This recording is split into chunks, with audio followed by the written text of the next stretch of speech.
Это «Актуальное интервью», в студии Петр Васильев. Здравствуйте. Для аграриев республики наступает горячая пора, а посевная кампания. Труженики полей рассчитывают на стабильный урожай при благоприятных погодных условиях и соблюдении технологий. Это особенно важно для обеспечения местного населения свежей сельхозпродукцией и укрепления кормовой базы. О том, как проводится работа по организации весенне-полевых работ, мы сегодня и поговорим. Наш гость студии Вячеслав Гаврилев, руководитель Департамента развития растениеводства, отраслей земледелия и мелиорации республики. Вячеслав Владимирович, здравствуйте. Здравствуйте. Насколько я знаю, аграрии не просто готовы к старту, местами уже начали весенне-полевые работы, в частности в Амгинском районе, Покровка, как всегда, впереди планет всей. Есть ли какие-то сегодня факторы, которые, что называется, сдерживают темпы работы сегодня? Ну, по финансированию мы сейчас опережаем показатели прошлого года. Это означает, что те средства, которые предоставляются в рамках переданных полномочий со стороны муниципалитетов, они уже гораздо опережают темпы прошлого года. Если мы в прошлом году предоставили в апреле где-то порядка 10% всего-навсего по весенне-полевым, да, в текущем году там 60-70% уже предоставлены средства.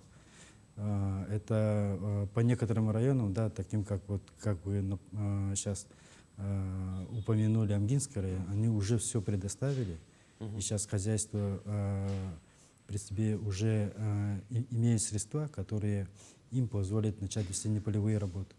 А те работы, которые вы упомянули, да, они уже вышли. Это закрытие, они сейчас будут утаптывать снег, ну, чтобы там влага подольше продержалась. Это нам необходимо, чтобы семена, которые будут внесены в весенне-полевые работы, они имели влажность и выросли в хорошем темпе. То есть сейчас пока у аграриев, что называется, такой самый первый подготовительный фронт работы идет. Да.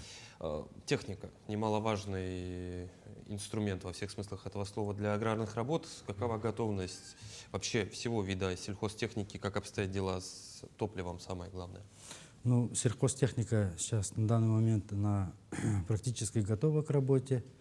В последние года мы хорошо оснастили хозяйство техникой, там пропашной техникой, там посевной техникой и в последующем уборочной техникой. Трактора немало купили там по программе лизинга, в рамках подпрограммы кормопроизводства.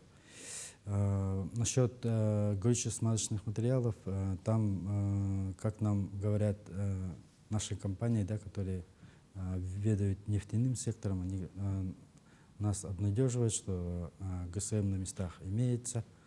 Ну, ГСМ для нас, для аграриев, очень существенный вид расходов. Это порядка 30% расходов, ну, себестоимости входит.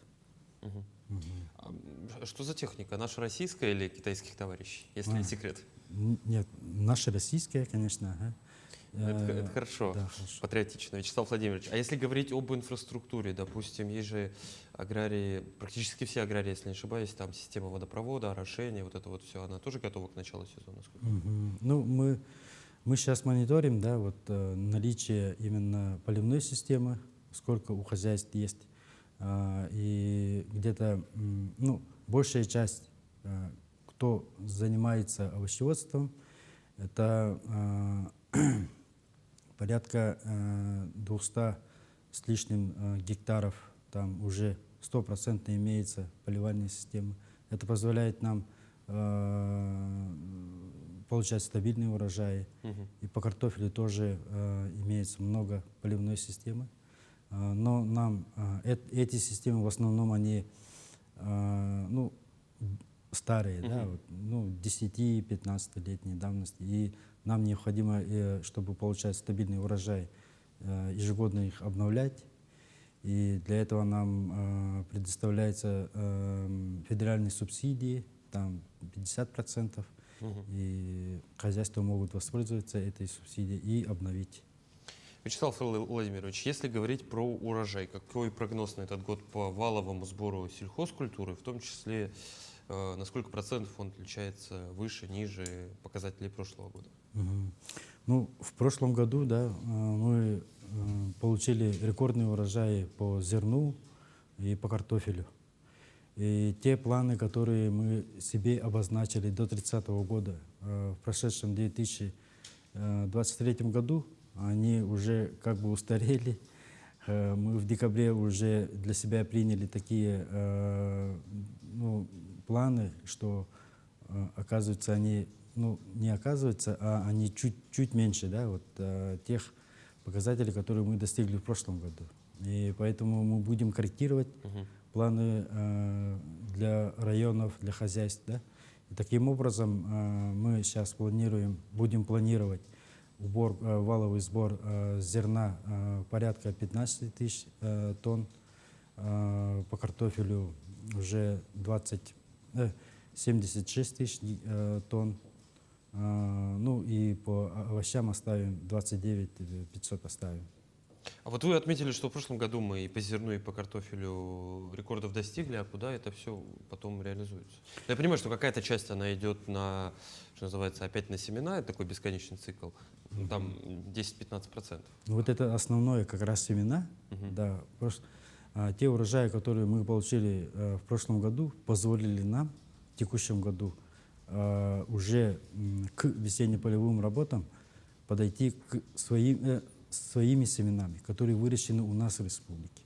И поэтому мы из-за пределов республики уже покупаем меньше семян. Например, всего-то 200 тонн зерновых, ну, под посев зерновых культур, да, и ну, порядка тоже 200 с лишним тонн для однолетних кормовых. Если в целом говорить о семенах, как в этом году организована поставка семян и минеральных удобрений, какова доля всего отечественного в этом? Минеральные удобрения мы запланировали приобрести 900 тонн, но хозяйства сами законтрактовались на 700 тонн сейчас. Половина из них уже доставлена до районов, до хозяйств. К весенне-полевым работам все 100% будет доставлено. По семенам, как я уже упомянул, мы уже с текущего года пойдем на предоставление мер государственной поддержки и муниципальной поддержки только для семян местного производства, чтобы стимулировать местное производство. То есть здесь выращенные в Якутии? Да, здесь выращены в Якутии. Это по зерну, по однолетним кормовым, по картофелю. Ну, по многолетним семенам нам еще предстоит работа. По таким культурам, как кукуруза, подсолнечник, мы ввиду особенностей республики, у нас семена не дозревают, и поэтому нам все равно приходится их завозить. А мы кукурузу выращиваем? Ну, конечно. Это впервые слышу. А где? Это, Я знаю, что подсолнухи есть, да. Ну, это в целях силосования зеленую массу выращивает хозяйство и делает из него корм для скота.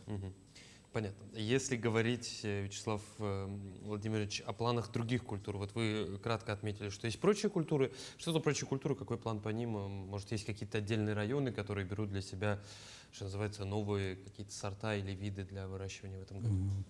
Ну, так как, ну, как я уже упомянул, да, особенности республики, они не позволяют нам такой обширный вид сельхозкультур выращивать, и мы ограничены в этом плане, но все равно на кормовые культуры, те культуры, которые успевают созревать в этот наш короткий период, летний период, мы уже хозяйство экспериментирует, конечно, там суданская трава уже десятки лет у нас практикуется. Суданская трава. Ага. Так, интересно. И еще что? Ну вот, как я упомянул, кукуруза и подсолнечник.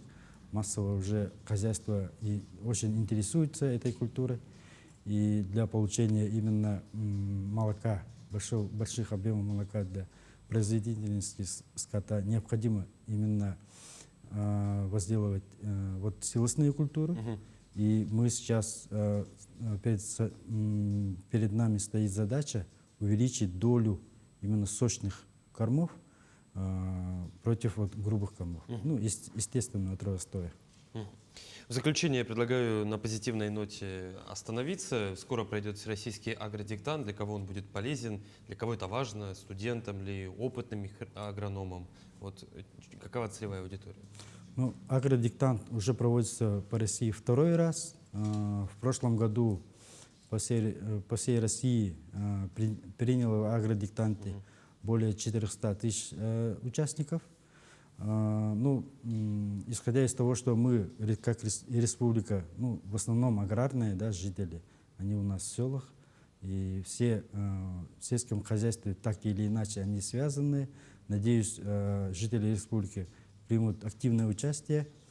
Агродиктант пройдет с 26 по 30 мая. Там регистрация до 25 мая, ну, желательно до 15 мая уже вот в основной части необходимо зарегистрироваться. Ага. Ну, Что он из себя представляет? Это тест? это тесты, которые выявят вот, знания населения, да, о сельском хозяйстве. Ну,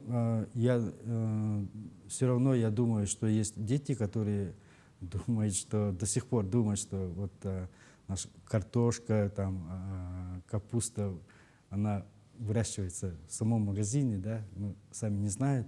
Это, ну, в основном, конечно, городское население, но все равно необходимо так увеличивать, такое распространять, что сельское хозяйство для нас очень важно. И вот этот диктант прежде всего для этого и... А победителю что? Ну, там, Мешок картошки. там нет, это не конкурс, это просто диктант для саморазвития. Ну что ж, чтобы в очередной раз показать, что наши аграрии сильны по всем направлениям. Да. Вячеслав Владимирович, я благодарю вас за интересную беседу, желаю вам интересного, насыщенного сезона, вам и, собственно, вашим коллегам-аграриям. Спасибо, что пришли к нам в студию, ответили на наши вопросы. Это было актуальное интервью, до встречи.